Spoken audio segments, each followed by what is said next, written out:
Hello friends, welcome back to my channel. હું છું મનીષા બત્રા જીવનશૈલીથી। તમારું ખૂબ ખૂબ સ્વાગત છે મારી ચેનલમાં। આજે હું તમારી સાથે શેર કરવાની છું ડિલિશિયસ પનીર પરાઠા। ખાવામાં ખૂબ જ ટેસ્ટી હોય છે અને બહુ લેસ ઇન્ગ્રીડિયન્ટ્સથી થઈ જાય છે। તો જોઈએ આના માટે આપણે શું શું જોઈશે। આના માટે આપણે જોઈશે 250 ગ્રામ જેટલું પનીર, મલાઈ પનીર લીધેલું છે, પણ મેક શ્યોર કે ચિલ્ડ હોવું જોઈએ। ત્યારબાદ હેન્ડફુલ આપણે લીધેલા છે મિન્ટ અને કોરિએન્ડર, एक कांदो અને 2-3 લીલા મરચા, 1 ચમચી જીરું લીધું છે, અડધી પોણી ચમચી જેટલું લીધેલું છે મેં લાલ મરચું અને સોલ્ટ ટુ ટેસ્ટ। ત્યારબાદ મેં અહીંયા આગળ 1.5 કપ ઘઉંનો લોટ લીધેલો છે। આપણા નોર્મલ જે ઘરનો ઘઉંનો લોટ હોય છે રોટલીનો, એ જ લીધેલો છે। હવે એક બોલમાં આપણે ઘઉંનો લોટ એડ કરી એમાં સોલ્ટ નાખીને આપણે નોર્મલ જેવી રીતે આપણે રોટલીનો લોટ બાંધીએ એવી રીતે લોટ બાંધવાનો છે। કોઈ એમાં કોઈ સ્પેસિફિક મેથડ નથી અને એના જેવી જ આપણે કન્સિસ્ટન્સી હોવી જોઈએ, રોટલીના લોટ જેવી જ। કોઈ મોણ નથી નાખવાનું, કંઈ જ નથી નાખવાનું। ફ્રેન્ડ્સ, આ પરાઠા ખાવામાં ખૂબ જ ટેસ્ટી લાગે છે। તમે અત્યારના ગરમીની સિઝનમાં તમે એઝ અ બ્રંચ તમે ડિનરમાં તમે ખાઈ શકો છો। ખાવામાં ખૂબ જ સરસ લાગે છે। આટલી આવી રીતની કન્સિસ્ટન્સી હોવી જોઈએ લોટની। થોડું 10 મિનિટ પછી એને 10 મિનિટ આવી રીતે એને કવર કરીને રાખજો ને પાછું એને કીડિંગ કરજો।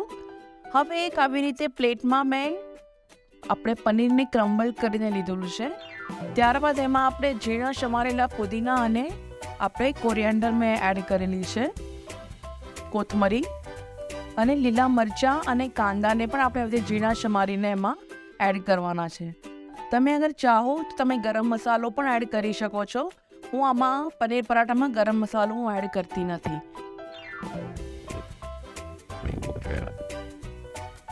ત્યારબાદ જીરું, લાલ મરચું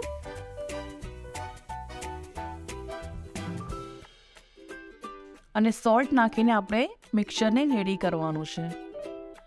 આમાં ફ્રેન્ડ્સ, આજે પુદીનાની જે ચોપ કરેલા પુદીનાની ફ્લેવર આ પનીર પરાઠામાં એટલી બધી ટેસ્ટી લાગે છે ને એટલું ફ્રેશ લાગે છે।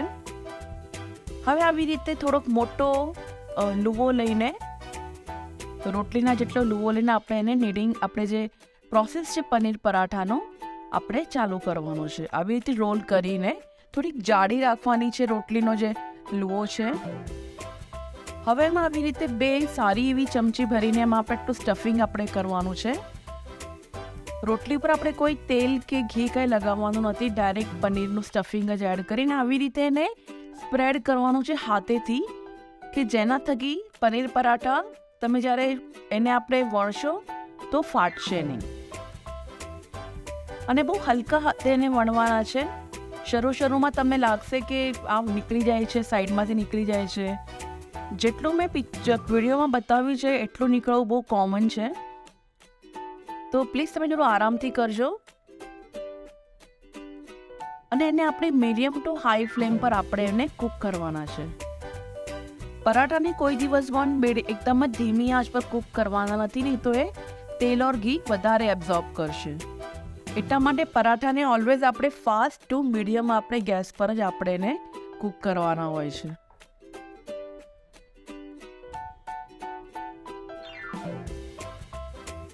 અને નોર્મલ આપણે તેલથી જ કરવાના છે। તમે ચાહો તો તમે ઘી લગાવીને પણ તમે શેકી શકો છો।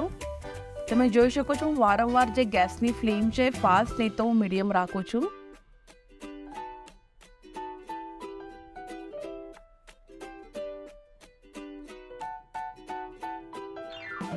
અને અમારો જે મેં નોનસ્ટિક પણ તવો નથી, અમારો નોર્મલ રેગ્યુલર ઘરનો આપણે લોખંડનો જ આપણે તવા છે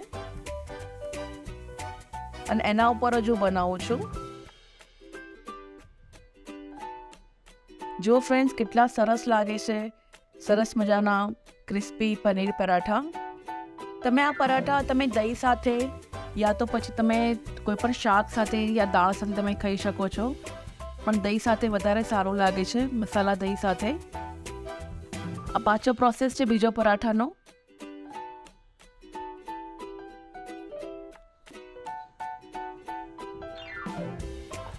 આઈ થિંક મારા હસબન્ડ પંજાબી છે અને મને એકચ્યુઅલી જે પરાઠાની જે પ્રોસેસ છે મારા લગ્ન પછી મને મારા નાની સાસુએ મને શીખવાડી. તો આઈ થિંક પરાઠા અમારા ઘરમાં બધાનું જ એક, તમને ખબર છે કે પંજાબીઝનું એક નેશનલ બ્રેકફાસ્ટ હોય છે. આ થોડું મારે પરાઠા ઉલટું કરતાં કરતાં નીકળી ગયેલો. તો ફ્રેન્ડ જુઓ, ગરમા ગરમ તૈયાર છે પનીર પરાઠા, અને એને મેં દહીં અને બ્લેક પેપર અને સોલ્ટ ચાટ મસાલા સાથે મેં દહીં સાથે સર્વ કર્યા છે અને ઉપર બટર નાખ્યું છે. તો તમે ખાઓ, તમારા ફેમિલીને સર્વ કરો ગરમા ગરમ. તો આપણે મળીએ નેક્સ્ટ રેસીપીમાં. Till then by.